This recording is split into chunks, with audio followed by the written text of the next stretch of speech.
Tivoli Gardens. Walking from Town Hall Square and crossing H.C. Anderson's Boulevard brings you to the inspiration.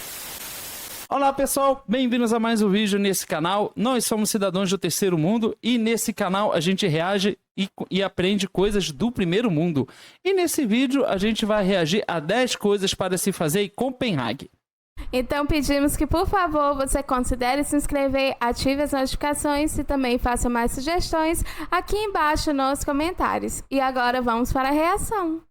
Denmark's capital, Copenhagen, is by far the largest city in the country. Here you'll find a multitude of tourist attractions to please even the pickiest of travellers, like me. For instance, the Parliament at Christiansborg, familiar to many through the Danish smash hit TV series Borgen, and the residents of the royal family at Amalienborg are unmissable. In this video, we're going to be taking a look at the top 10 rated tourist attractions in Copenhagen. And wait till you see the number one that we're going to be showing you, something you may not even have thought of. So make sure you watch till the end. Before we begin, make sure to subscribe to our YouTube channel for more awesome travel guides, and make sure to hit the notification bell so that you know when we publish a new video. So let's cut to the chase. At 10, Rosenborg Palace. Less than 10 minutes walk from the Round Tower and now home to some of Denmark's greatest cultural treasures, this castle was originally built by Christian IV as a pleasure palace. Christian IV. Inhabited by the royal family until 1720, and after that used as a summer retreat, well, as you do, the castle and contents became a museum in 1838. In the basement are the Danish crown jewels, shh, don't tell anyone, and royal regalia. Of particular interest are the Marble Room, a Baroque reception room, and the Knight's Hall with the coronation throne, used between 1871 to 1940, as well as the famous Rosenborg tapestries, which have adorned the walls since 1693. Exquisite porcelain is also on exhibit, including the famous Flora Danica service. Ooh. At 9, Stroget Shopping Mile. A stroll of around 5 minutes from Christiansborg takes you to the bustling shopping area of Stroget, where you'll find a wealth of boutiques, cafes and restaurants. Stroget, a nickname from the 1800s, consists of several roads crisscrossing one another, beginning at Town Hall Square and ending at Kongens Nytorv. Some adjoining streets on the north have also been pedestrianised. International brand name stores such as Max Mara, Prada, Louis Vuitton and Hermes tend to be at the end of the street facing the direction of Kongens Nytorv. Following Stroget towards City Hall Square for more affordable shopping at H&M, Weekday and Zara. Incrível.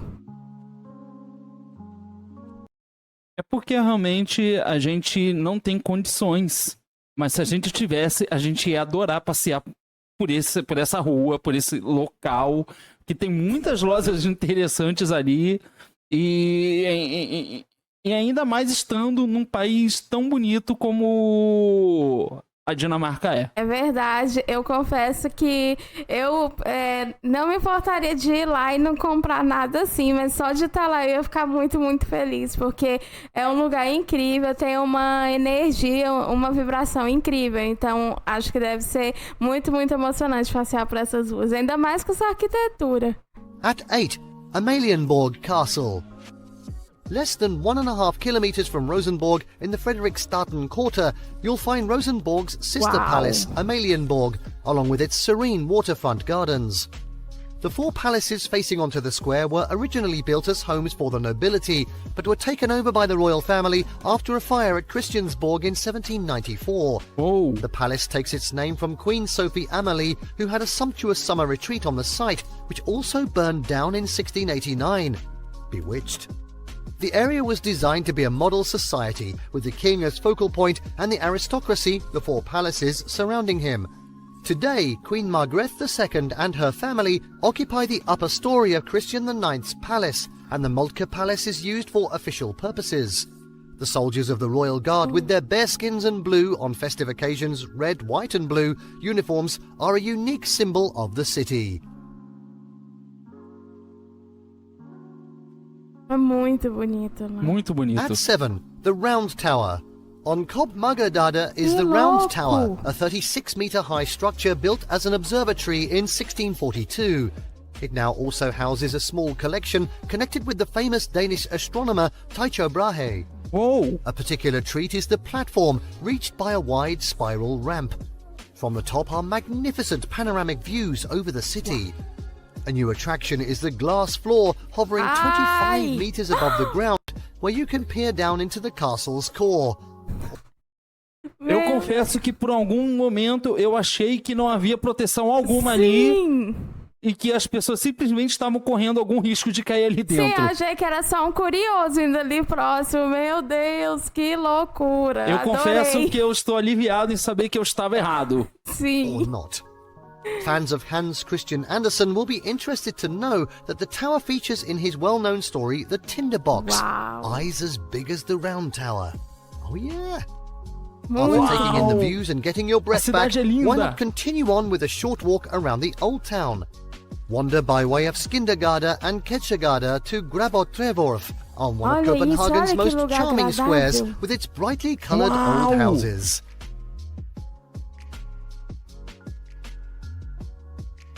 And next up at 6, Bla Planet. Although you won't Wow. likely notice this from the ground, Bla Planet, also known as the National Aquarium Denmark, was built to resemble a whirlpool. Think that's cool? Head inside where the aquarium's wow factor is even more impressive. The largest aquarium in Northern Europe, Bla Planet is one of the best attractions in Copenhagen. The building's aluminum-covered walls evoke rolling ocean waves, while the aquarium's inner pathways flow like tributaries from the central core through 8 sections. These paths are lined by close to 50 aquariums, yes 50, and installations that house everything from eagle rays to turtles to hammerhead sharks to seahorses to moray eels to alligators. Uou! There is no shortage of creatures to see here. Whether you're hoping to spot ocean animals up close or are interested in the marine life that call tropical rivers and lakes home, you're sure to find something inspiring in this venue. Watch the otters play, touch a creature in the tropical touch pool, or visit the cafe for a treat. Esse lugar, eu não tenho certeza se a gente já viu ele em uma outra reação que a gente fez, mas a arquitetura é muito doida, né? Porque é uma coisa que ela tá distante do restante da arquitetura da cidade. Então fica uma coisa muito futurística com a outra arquitetura que é uma coisa muito antiga. E isso é incrível, porque torna o lugar único. Isso é uma coisa que que a gente já viu aqui em outros vídeos que muitos países da Europa têm, que são as casas e construções antigas e construções novas. Então fica uma mistura arquitetônica muito diferente. Sim. E que, de certa maneira, é fascinante e muito impactante de se ver. Sim.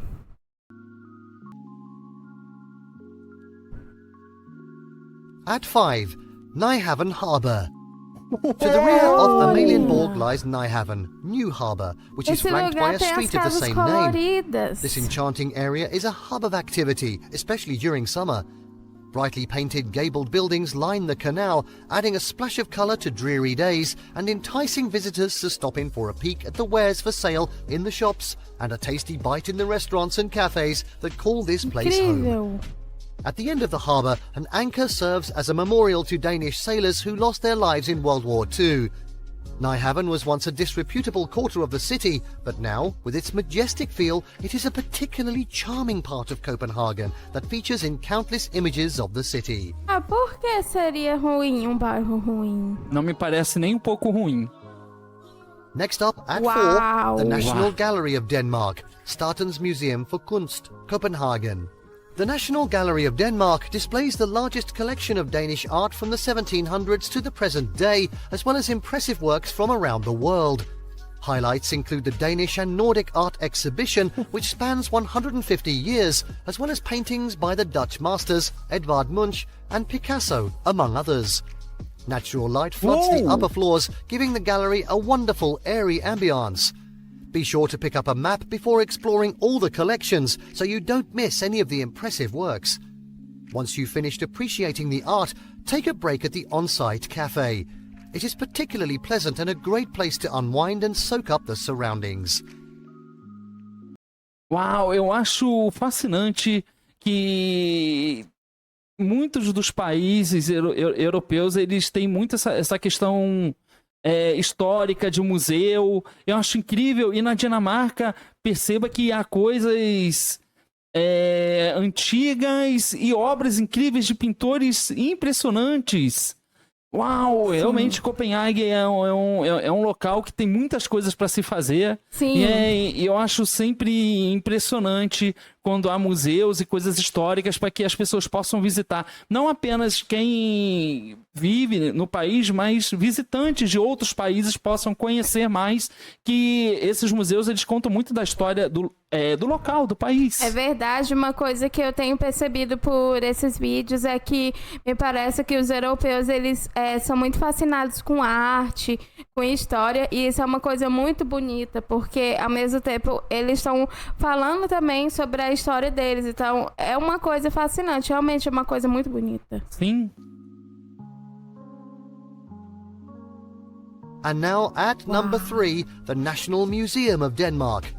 An easy 10-minute walk from Tivoli along Vestergade brings you to the National Museum, a must-see attraction for anyone with an interest in Danish history and culture, or not.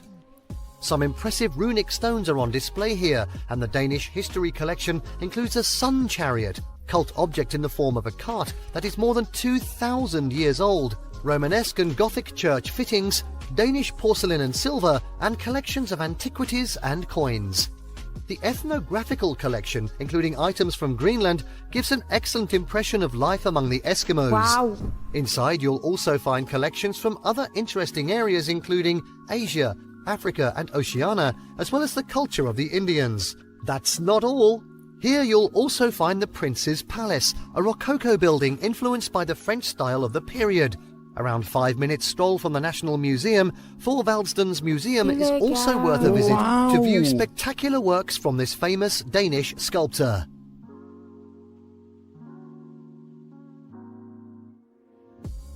And now, next up at number 2, Christiansborg Palace. É incrível como On the tem tiny muitos island of palácios. Slotsholmen is the Uau. Danish seat of government and an attraction that should top any Olha visitor's agenda. isso. My favourite.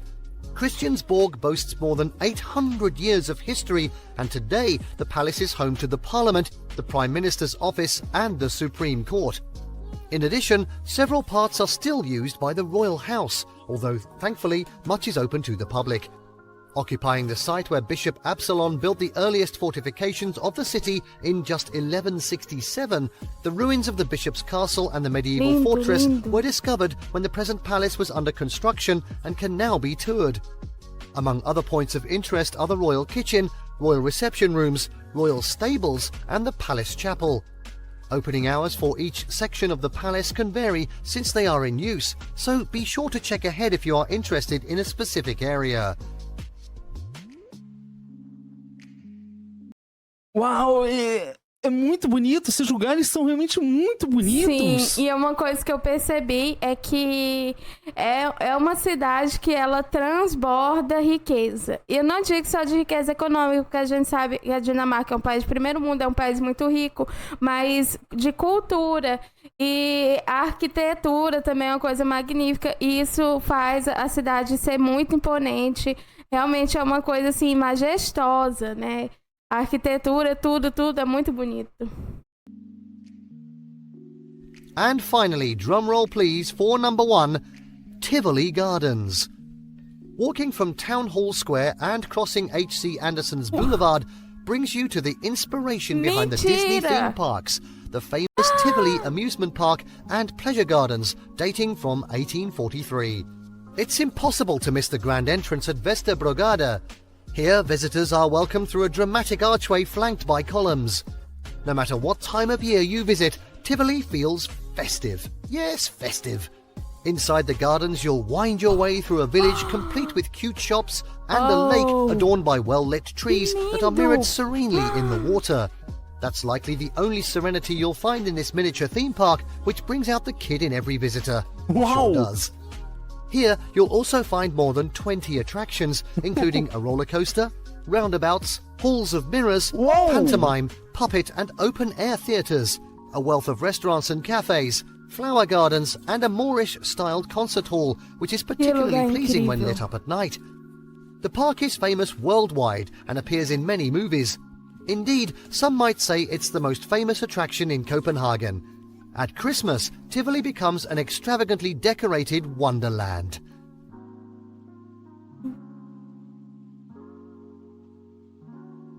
And there you have the top 10 rated tourist attractions in Copenhagen. Did you like what you saw? Let us know in the comments down below. Share this video with your friends and don't forget to subscribe to our channel for more fantastic travel guides. Gente, eu juro que eu não esperava que a cidade fosse tão maravilhosa. Não, eu confesso que eu tô muito surpreso. Copenhagen é muito bonito, tem muitas coisas para se fazer, mas eu confesso que esse final, esse parque com tantas atrações, é uma coisa que me surpreendeu muito, porque eu realmente não esperava encontrar um lugar assim lá. Sim, eu também, mas o que me choca é que aquilo tá no meio da cidade. E aqui no nosso país a gente até tem parques assim, mas geralmente eles são afastados. Então você tem que ter um carro, então isso dificulta muito a acessibilidade, porque você precisa ter um carro e é longe. E aqui a gente vê que é um lugar que é fácil para as pessoas irem. Então é uma coisa incrível. Fora a beleza desse lugar. Nossa, Copenhague é uma cidade maravilhosa, a arquitetura, nossa, que energia incrível, né? Mais um lugar que a gente queria conhecer. Sim, adoraria conhecer todos esses lugares e tudo que não foi mostrado nesse vídeo também, porque eu acredito que possam existir ainda mais coisas. Você que é da Dinamarca, mora em Copenhague ou já foi e conhece, deixe aqui nos comentários, inclusive, mais sugestões para a gente poder reagir a outros lugares, porque Copenhague é incrível, sim, é muito bonito. Tem lugares e coisas muito interessantes para se fazer lá. Sim, sem dúvidas, mas essa foi a nossa reação. Então, se você gostou, deixa aqui embaixo nos comentários e aproveita também para fazer mais sugestões. Aproveite a oportunidade para se inscrever no canal, compartilhe esse vídeo, clique no gostei. Muito obrigado por ter assistido a esse vídeo e a gente se vê na próxima reação. Tchau!